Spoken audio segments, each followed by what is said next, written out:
Death of a partner, death of a partner पर हम लोग पढ़ रहे हैं, प्रोसीड कर रहे हैं। डेथ ऑफ अ पार्टनर पे देखेंगे क्या क्या मिलता है, हमें क्या क्या बनाना पड़ता है। ओके देखो, पहले तो बनेगा रीवैल्यूएशन अकाउंट जैसे कि नॉर्मली बनता है, या फिर profit and loss adjustment account. अच्छा मुझे कोई बताएगा एडजस्टमेंट अकाउंट कब बनता है? Profit and loss adjustment account कब बनता है? वेरी गुड वेरी गुड, जब ईयर अभी भी चल रहा है लेकिन बीच में ही किसी की डेथ हो गई है, कोई रिटायर हो गया है, तो हम लोग ईयर को क्लोज करते टाइम पर रिवैल्यूएशन बनाते हैं, लेकिन ईयर के बीच में ही हम क्या बनाएंगे? Profit and loss adjustment account, appropriation I was saying adjustment account. समझ आया? इजी है? Okay great. कह रहे हैं रिवैल्यूएशन करोगे एसेट्स और लायबिलिटीज की, पेमेंट दोगे डिसीज्ड पार्टनर की। डिसीज्ड पार्टनर तो अब गया, उसकी पेमेंट किसके पास जाएगी? एग्जीक्यूटर के पास। किसके पास जाएगी? एग्जीक्यूटर्स के पास। अच्छा, ट्रीटमेंट करोगे जेएलपी और सेपरेट लाइफ पॉलिसीज का। यहाँ पर सबसे ज्यादा इंपॉर्टेंट रोल है जेएलपी और सेपरेट लाइफ पॉलिसी का। यहाँ पर हम सबसे ज्यादा देखेंगे इसकी यूसेज। समझ आ रहा है?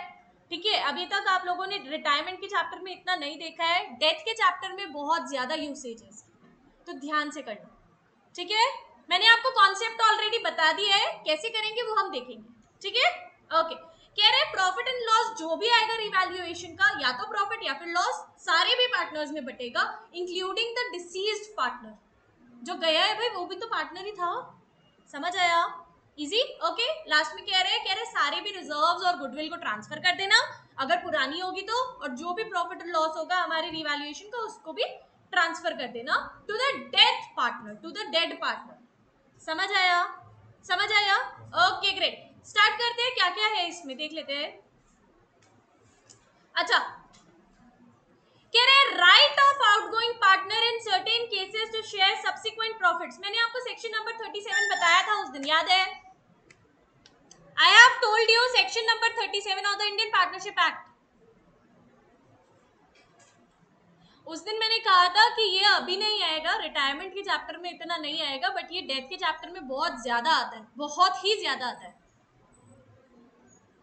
याद तो होगा नहीं क्या है क्या नहीं, ध्यान से सुन लो, नेक्स्ट टाइम फिर पूछूंगी। ओके लोग भैया ध्यान दो, सेक्शन नंबर 37 क्या बोलता है? कहता है अब तो जो जिसको जाना था वो तो चला गया ना, बट उसकी मेहनत की कमाई को अगर आप रख रहे हो, मैंने कहा था कि आप लोन में देते हो रिटायरमेंट के टाइम पर, देते हो नहीं देते हो, उस पर क्या लगता है? इंटरेस्ट लगेगा। इंटरेस्ट लगेगा वो बात अलग है, सेपरेट चीज है, बट वो कह रहा है कि अगर इंटरेस्ट नहीं देते आप इस लोन पर तो भी कोई दिक्कत नहीं है, आप क्या करो, जो प्रॉफिट का उसका शेयर है वो दे दो, जो सेल की प्रॉफिट का शेयर है वो दे दो। सेल की प्रॉफिट का शेयर इतने टाइम में, मान लो फॉर एग्जांपल, ध्यान से सुनना, ईयर चलता है 1 जनवरी से 31 दिसंबर तक, कैलेंडर ईयर है, बीच में ही अक्टूबर को 31 अक्टूबर को पार्टनर की डेथ हो जाती है, पार्टनर की डेथ हो जाती है। अब कितना है, कितना टाइम रहता है? 3 महीने रहते हैं, 6 महीने नहीं 3 महीने रहते हैं। अब कितने महीने रहते हैं? 3 महीने रहते हैं। इस बीच में भी तो हमने कुछ सेल्स की होगी ना, इस बीच में भी तो हमने कुछ सेल्स की होगी, वो सेल्स का हिस्सा मांग रहा है उसका एग्जीक्यूटर। समझ आया? उसका एग्जीक्यूटर उस सेल्स का हिस्सा मांग रहा है, कह रहे सेल्स में जो भी प्रॉफिट आया या तो वो दे दो या फिर इंटरेस्ट ऑन लोन दे दो, whichever is higher, whichever is higher, whichever is। समझ आया? इजी है, दोनों नहीं मिल सकते, या तो ये या फिर वो। अब हम भी तो गरीब ही है बेचारे, हम सब कुछ थोड़ी ना बांट सकते सभी में। समझ आया? ठीक है, इजी है, तो या तो ये या तो वो। ठीक है, अब देखो यहीं पर यही बोल रहे हैं, एग्जाम्पल देखेंगे ध्यान से एवरीवन। एबीसी 3 पार्टनर है, प्रॉफिट्स और लॉसेस इक्वली शेयर करते हैं। सी की डेथ हो जाती है 31 अक्टूबर को। कैपिटल्स जो है after all the necessary adjustments दे रखे हैं already, 50,000, 75,000 and 1,20,000 respectively. A and B continue कर रहे हैं business without settling the accounts of C, without settling the accounts of C. ये चीज ध्यान रखना, अभी तक उन्होंने सेटल नहीं किया है अकाउंट, वो लोन की तरह रख रहे हैं उसका पैसा, और अभी भी चला रहे हैं बिजनेस को कि चलो चलते रहे दो फर्म को, अभी भी पैसा नहीं वापस कर रहे। Is it clear? आगे क्या कह रहे हैं? कह रहे फाइनल पेमेंट टू सी मिलनी थी कब?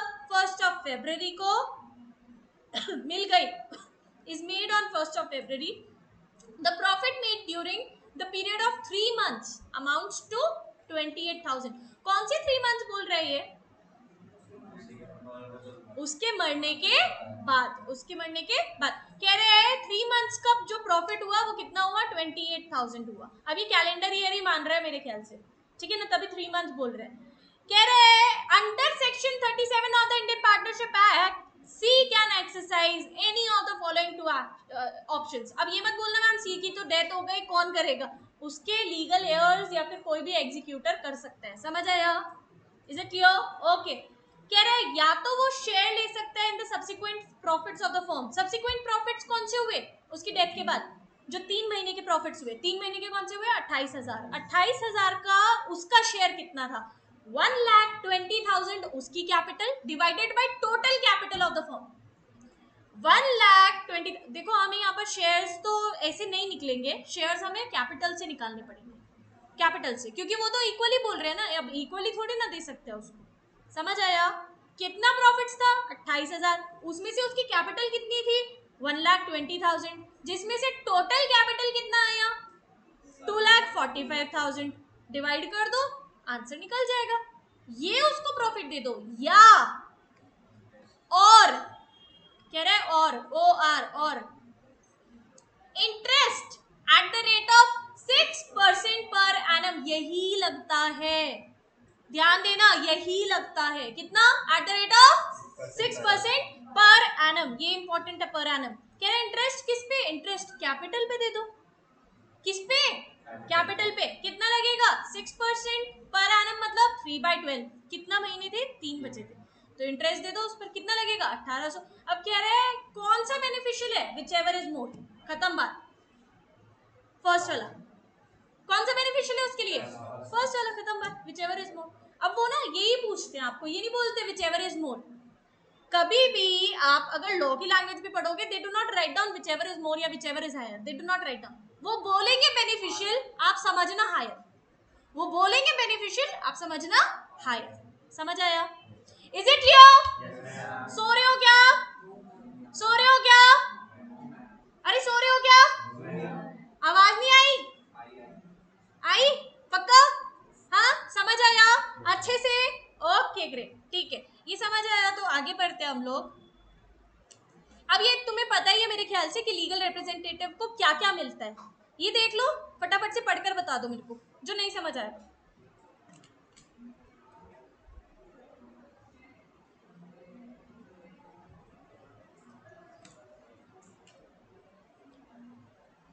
ऊपर वाले है उसको क्या क्या मिलेगा,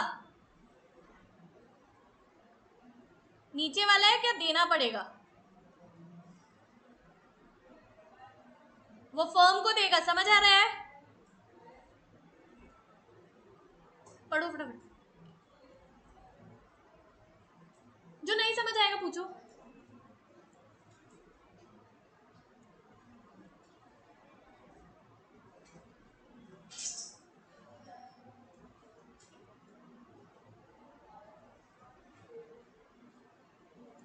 डन? डन? हाँ जी। सेपरेट लाइफ पॉलिसी भी मिलेगी, बिल्कुल। हाँ हाँ हाँ, उसका शेयर भी मिलेगा।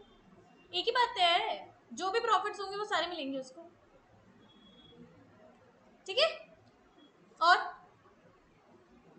कुछ नहीं? श्योर? आगे बढ़े? पक्का? Okay great.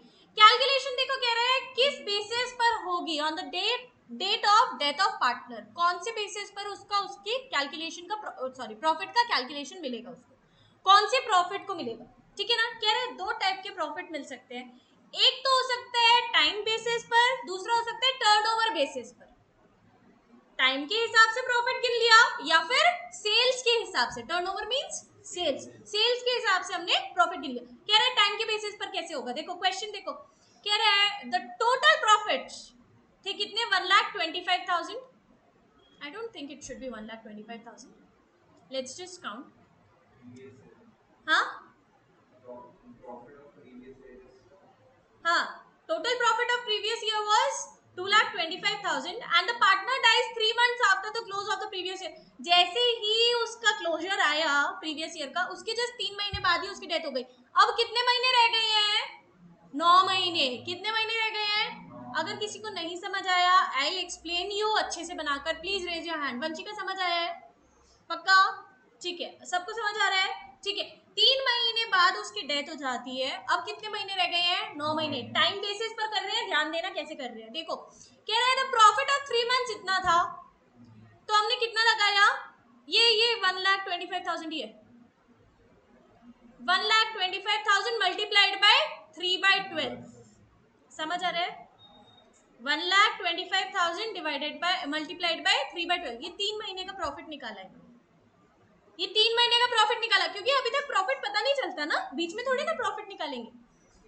ये एस्टिमेट कर रहा है, ये प्रीवियस ईयर से एस्टिमेट करते हैं हम लोग. जो भी प्रीवियस ईयर का प्रॉफिट होगा उसमें से हम लोग एस्टिमेट करेंगे इस साल का प्रॉफिट कितना होना था 3 महीने का. अगर पिछले साल 1 लाख का पूरा प्रॉफिट था या 12 लाख का पूरा प्रॉफिट था, तो 3 महीने का कितना आएगा? 3 lakh. On an average they take it. ठीक है ना, ऐसे नहीं निकाल सकते हैं हर महीने कितना कितना आ रहा है, नहीं. On an average they take it. समझ आया? Is it clear? Okay great. कह रहे हैं if the deceased partner took 2/10 share of his और her profit till the date of his death, कितना उसको मिलेगा? इसी को मल्टीप्लाई कर दोगे 2/10 से. अभी लॉजिक समझो. जो हमारा 1,25,000 था वो तो total profit of the firm for previous year था ना. इसमें से इस साल का 3 महीने का प्रॉफिट कितना निकलेगा? मल्टीप्लाइड बाय 3/12 करके. और ये तो हमारे 3 महीने का सारे भी पार्टनर्स का निकल रहा है. इसमें से सिर्फ सी का शेयर कैसे निकलेगा? सिर्फ सी का शेयर निकाल के. इजी है? इजी है. ये हो गया कौन सा बेसिस? Time basis. कौन सा बेसिस? अब आते हैं टर्नओवर बेसिस पे. टर्नओवर का मतलब होता है सेल्स. टर्नओवर का मतलब होता है सेल्स. सेल्स पर देखेंगे क्वेश्चन लिखा हुआ है, कह रहा है अरुण, तरुण और नेहा 3 पार्टनर्स हैं. 3:2:1 इनका शेयर है. नेहा की डेथ हो जाती है 31 मई को. ठीक है. सेल्स फॉर, अच्छा बुक्स क्लोज हो रही है 31 मार्च को, तो इसकी मई में डेथ हो जाती है. कितने महीने? मार्च, अप्रैल, मई. 2 महीने में डेथ हो जाती है इसकी. कितने महीने बचे हैं? 10 महीने. 2 महीने में डेथ हो जाती है, 10 महीने अभी बचे हैं. किस हिसाब से उसको प्रॉफिट मिलेगा? देखो, कह रहा है सेल्स जो थी पिछले साल की वो थी 4 लाख और इसका प्रॉफिट निकला था 60,000. Profit 60,000, sales 4 lakh. इजी. आगे कह रहा है जो भी उसकी सेल्स थी 1 अप्रैल से 31 मई तक, यानी कि 2 महीने की जो भी सेल्स थी वो थी 1 लाख. 1 लाख के हिसाब से उसका प्रॉफिट निकालो. कह रहा है अगर सेल्स 4 लाख थी और प्रॉफिट 60,000 था, तो सेल्स हमारी अगर 1 लाख होगी तो प्रॉफिट कितना हो जाएगा?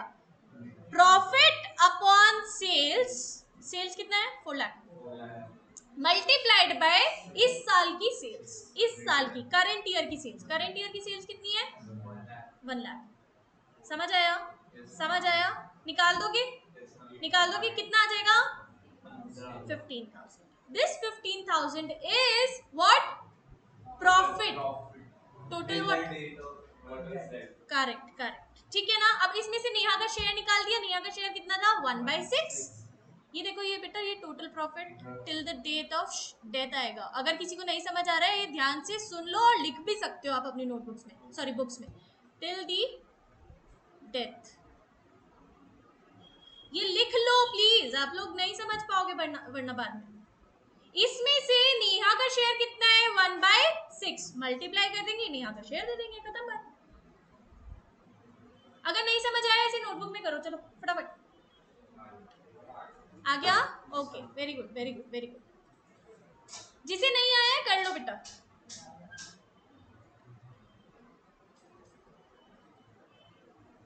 लिख लिया? डन?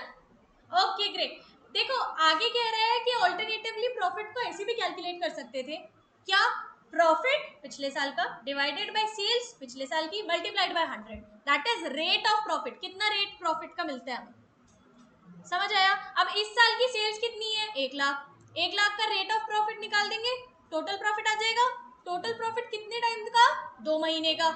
इसमें से किसका शेयर निकालना है? नेहा का शेयर। किसका शेयर? समझ आया? कोई है जिसे नहीं समझ आया? Please raise your hand. आ गया? वंशिका आया? पक्का? आपको सबको समझ आया है? बहुत इजी मेरे ख्याल। ओके चलो बढ़िया, वेरी गुड। आ जाते हैं हम लोग स्पेशल ट्रांजैक्शंस पर, जिसका नाम है joint life policy. Joint life policy 3 method से जाएगी आपकी, जैसे कि हमने पहले पढ़ा हुआ है। पहला होगा एक्सपेंस, दूसरा होगा एसेट, तीसरा होगा रिजर्व मेथड। पहला होगा एक्सपेंस, दूसरा होगा एसेट, तीसरा होगा रिजर्व मेथड। पहला एक्सपेंस, जिसमें हमारा प्रीमियम मेथड बोला है इन्होंने। कैसे होगा देखो, JLP does not appear in the balance sheet. Obviously it does not. क्यों? क्योंकि हम सारा भी क्या मान लेते हैं? एक्सपेंस मान लेते हैं, और कहाँ चढ़ा देते हैं? प्रॉफिट एंड लॉस अकाउंट में। समझ आया? समझ आया? Okay. It does not appear in the balance sheet. Then the firm will gain on the death of a partner. Firm को मिल रहा है डेथ पर। एग्जाम्पल पढ़ो। ओके, एग्जाम्पल पढ़ो। क्या है? ABC पार्टनर्स है, 5:3:2 इनका रेशियो है। इन्होंने जॉइंट लाइफ पॉलिसी 1 लाख की ले रखी है। क्या इन्होंने प्रीमियम बोला है? नहीं, सीधा सीधा 1 लाख की इन्होंने पॉलिसी ले रखी है। कह रहे हैं एक ही डेथ हो जाती है, फर्म को 1 लाख रुपए मिल जाते हैं। मिल रहे हैं तो बहुत ही अच्छी बात है ना। मिल रहे हैं तो बैंक में पैसा आएगा। Bank account debited to joint life policy account. Joint life policy में पूरा पूरा पैसा चल जाएगा 1 लाख। समझ आया? नेक्स्ट, यही जॉइंट लाइफ पॉलिसी किस में बढ़ जाएगी? पार्टनर्स की कैपिटल अकाउंट्स में। बस खत्म। समझ आया? कौन से रेशियो में? Old PSR। Old PSR। समझ आया? किसी को कोई कंफ्यूजन? पक्का? ओके नेक्स्ट, क्या है मेथड 2। हाँ हाँ, ये आगे का कर लेना फिर, ठीक है? अच्छा, मेथड 2 कहते हैं जॉइंट लाइफ पॉलिसी हमारे एसेट्स में रहती है। एसेट्स में रहती है का मतलब होता है कि वो सरेंडर वैल्यू पे है। एसेट्स में है इसका मतलब क्या है? वो सरेंडर वैल्यू पे। देखो हम लोग क्या मानते हैं, हर साल जो हम देखते हैं ना कि हमारी सरेंडर वैल्यू इतनी है, सरेंडर वैल्यू इतनी है। अच्छा 2 साल बाद अगर आएंगे ना, इतने की पड़ जाएगी हमें, 9,000 की पड़ जाएगी। 10,000 की प्रीमियम भरी है, 9,000 रुपए की पड़ जाएगी, हमें वापस मिल जाएगी। 9,000 रुपए तो मिल ही रहे हैं ना। क्या है? ये हमारे एसेट है, इसीलिए ये बैलेंस शीट में एसेट की साइड शो होती है। Okay welcome. ठीक है, लुक ओवर हियर एवरीवन। हमारी जो जॉइंट लाइफ पॉलिसी है वो बैलेंस शीट में कौन सी साइड रहती है? Asset side. लेकिन कौन सी वैल्यू पे? सरेंडर वैल्यू पे। ये चीज ध्यान रखना, ये चीज ध्यान रखना। कौन सी वैल्यू पे? सरेंडर वैल्यू पे। आवाज आनी चाहिए मुझे, मेरी आवाज भी बहुत तेज आ रही है। ध्यान से सुनो। कह रहे हैं if joint life policy appears in the balance sheet at what value?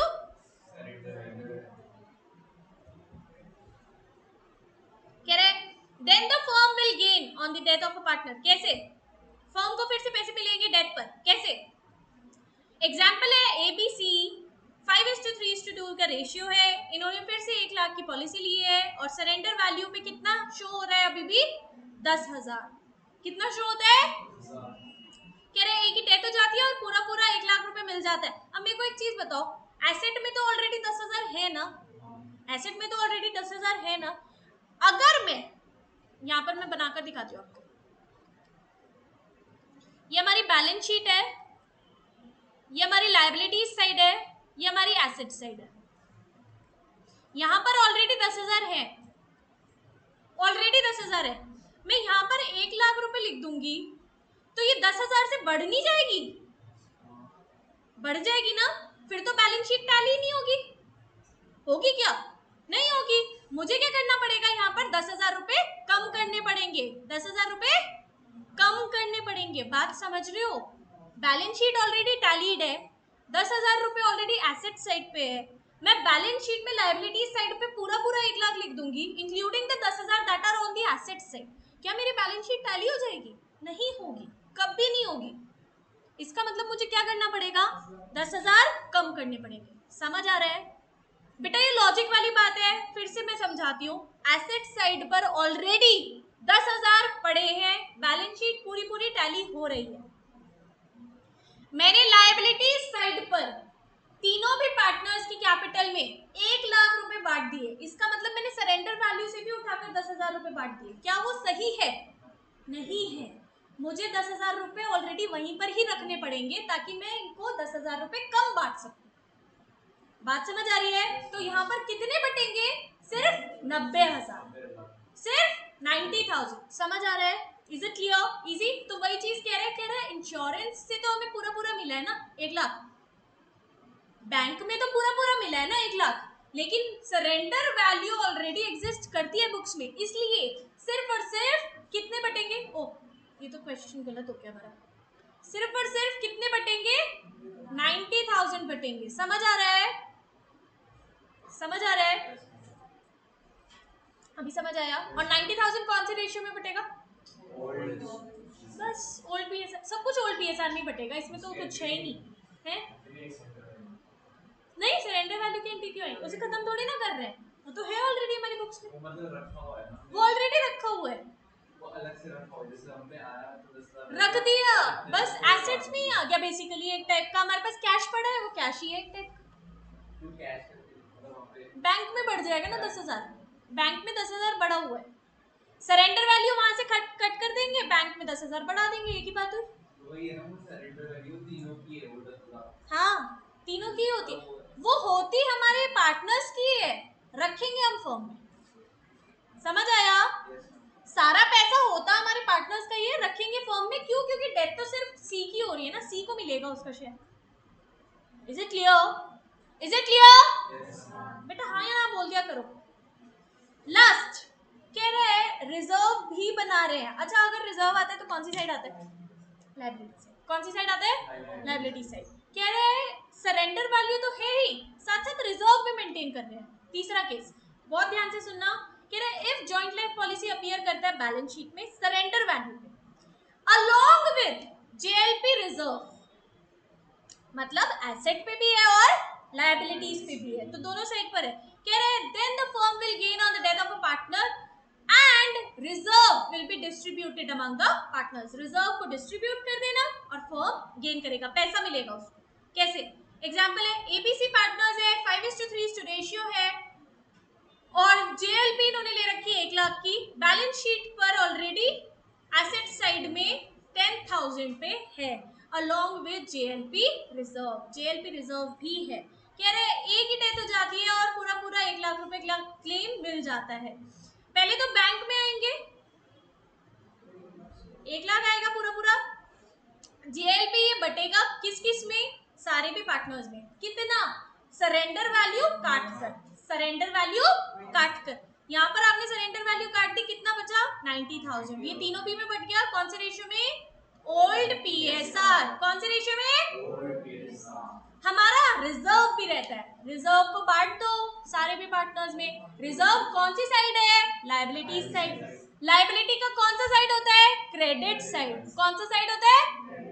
Credit side को अगर हम उसको राइट ऑफ करते हैं तो कौन सी साइड ले आते हैं? Debit side. जेएलपी रिजर्व को डेबिट साइड ले आओ और इन तीनों में बांट दो।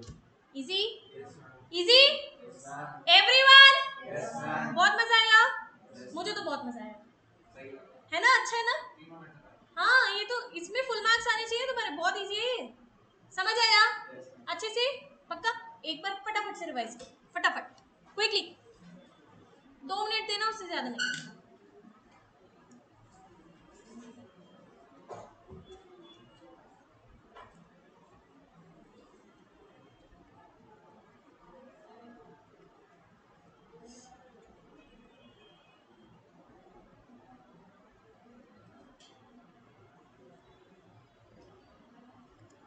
सेपरेट लाइफ पॉलिसी हम लोग बाद में करेंगे, आप लोग इलस्ट्रेशन 1 से स्टार्ट कर सकते हो, ठीक है? हाँ जी, प्रीमियम वाला क्या?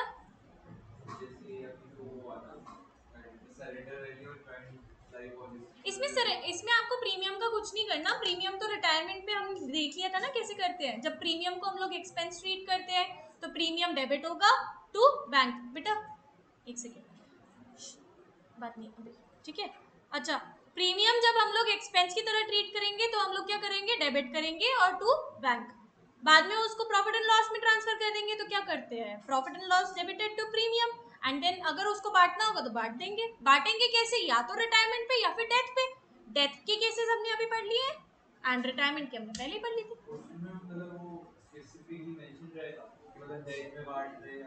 बिल्कुल, क्वेश्चन विल गिव यू कि उसकी डेथ हो रही है या फिर रिटायर हो रहा है, वो तो देगा। ऐसा भी होता है, ऐसा भी होता है, तब भी आप बांट सकते हो। तब जब रिटायर होगा रिटायर को बांट देना, जब डेथ होगा तब डेथ को बांट देना, ठीक है ना। बट एक ही लाइफ पॉलिसी सबको एक साथ नहीं बढ़ सकती है, ध्यान देना। अगर एक ही डेट पे उनकी रिटायरमेंट और डेथ दोनों भी हो रही है तब बढ़ सकती है, अदरवाइज अलग अलग डेट्स पे हो रही है तो फिर एक कोलैप्स हो जाती है। फिर अगर वो दूसरी बना रहे हैं तो उस पे बात है।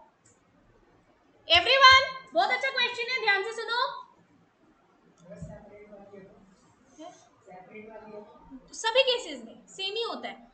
इंश्योरेंस पॉलिसी कोई सी भी हो, अगर कोई इवेंट हो चुका है तो उसके बाद वो कोलैप्स हो जाएगी, डिमिनिश हो जाती है वो। उसके बाद आप उसको कंटिन्यू करना चाह रहे हो, रिन्यू करना चाह रहे हो, दोबारा से नई बनाना चाह रहे हो, वो आपके ऊपर है। समझ आ रहा है? तो अगर एक ही डेट पर, क्वेश्चन में ऐसा आता है, एक ही डेट पर दोनों चीज हो रही है, यानी कि रिटायरमेंट एंड डेथ बोथ, तब तो आप उसको दोनों को बांटो, रिटायर वाले पार्टनर को भी और डिसीज्ड पार्टनर को।